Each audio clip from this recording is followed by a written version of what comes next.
Eh bien, salut tout le monde, c'est Annie, j'espère que vous allez bien. Écoutez, moi ça va super.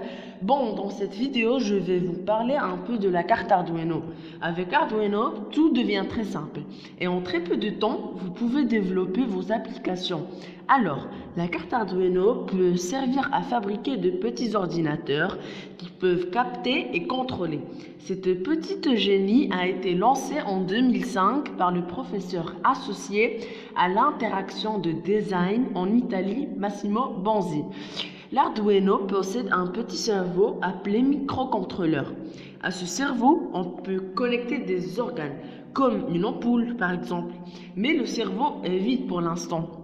Il n'a aucune idée de comment éclairer son ampoule. Il faut donc le brancher à un ordinateur pour lui transmettre des ordres. Pour cela, on doit coder, c'est-à-dire écrire des instructions dans un langage que le microcontrôleur comprend. Le microcontrôleur comporte un certain nombre d'entrées et de sorties qu'on appelle les ports, permettant la connexion de capteurs ou d'actionneurs. Vous vous dites certainement maintenant comment on programme la carte. Si vous voulez programmer la carte Arduino, il y a un logiciel de programmation qui s'appelle Arduino. Vous le trouverez en description. Il y a de différents types de cartes Arduino. Il y a Arduino Uno R3, Arduino Leonardo, Arduino Mega 2560, Arduino Duo, Arduino Explora, Arduino Mini, Arduino Nano, Arduino Ion. Et maintenant, je vais vous parler de la carte Arduino Uno. Comme je vous l'ai dit il y a quelques instants, c'est une carte programmable. Il existe plusieurs types de la carte Arduino. La carte Arduino Uno est une des versions majeures des cartes Arduino. Il s'agit d'une carte au format standard, c'est-à-dire environ 52 mm sur 65 mm. Dans cette carte se situent deux rangées de connecteurs situés de part et d'autre de la carte, permettant la connexion des composants extérieurs sous les modules Shield. Au format Arduino, il est possible d'afficher directement ces derniers dans la carte de base.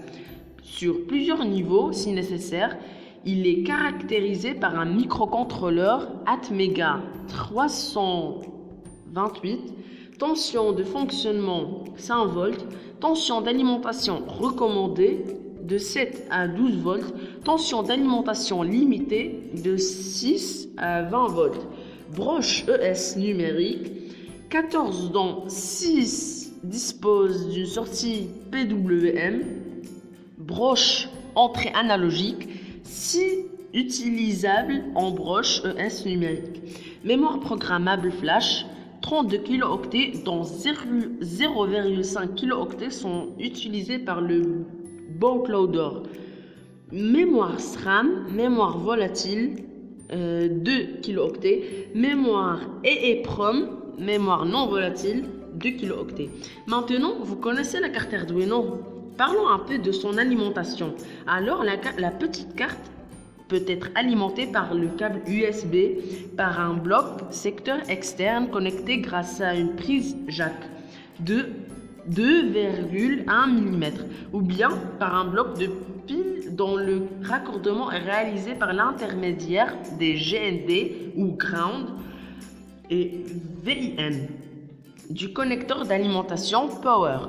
L'alimentation extérieure doit présenter une tension comprise entre 7 à 12 volts. Cette petite bébête génère par l'intermédiaire de régulateurs intégrés de tension stabilisée 5 volts et 3,3 volts. Ces deux tensions permettent l'alimentation des composants électroniques de la carte Arduino, étant disponibles sur connecteurs placés sur le pourtour des cartes. Elles permettent également l'alimentation des modules Shield. Eh bien, c'est la fin de cette vidéo. À la prochaine les amis.